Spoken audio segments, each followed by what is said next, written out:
મહીસાગરના રાજકારણમાં લુણાવાડા બાદ હવે સતરામપુર નગરપાલિકામાં ભ્રષ્ટાચારના ગંભીર આક્ષેપોથી ભૂકંપ સર્જાયો છે। ભાજપના જ કોર્પોરેટર અને પૂર્વ ઉપપ્રમુખ સંદીપ પરમારે ફેસબુક પર વિડીયો પોસ્ટ કરી સનસનીખેજ ખુલાસો કર્યો છે। આરોપ છે કે 15 તારીખે કારોબારી પૂર્ણ થયા બાદ કોઈપણ ચર્ચા વગર બારોબાર 1.79 કરોડના સોલાર પ્લાન્ટના કામનું વર્ક ઓર્ડર એજન્સીને પધરાવી દેવાયો છે। સંદીપ પરમારે આક્ષેપ કર્યો છે કે નિયમ મુજબ આ એજન્ડામાં હોવું જોઈએ, પરંતુ ચીફ ઓફિસરની સૂચનાથી ડાયરેક્ટ વર્ક ઓર્ડર આપી દેવાયો છે।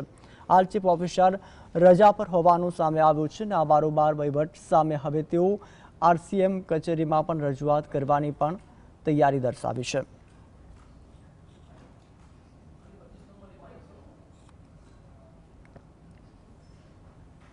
એનો બારોબાર ઠરાવ થઈ ગયેલો છે અને પાર્ટીને વર્ક ઓર્ડર બી આપી દીધું છે।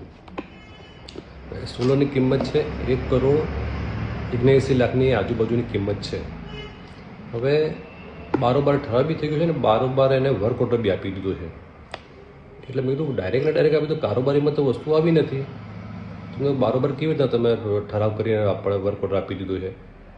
તો મેં કર્મચારીને પૂછ્યું કે ભાઈ સાહેબે કીધું કે ભાઈ ઠરાવ આપણે કરી દેવાનો છે એમ તમને।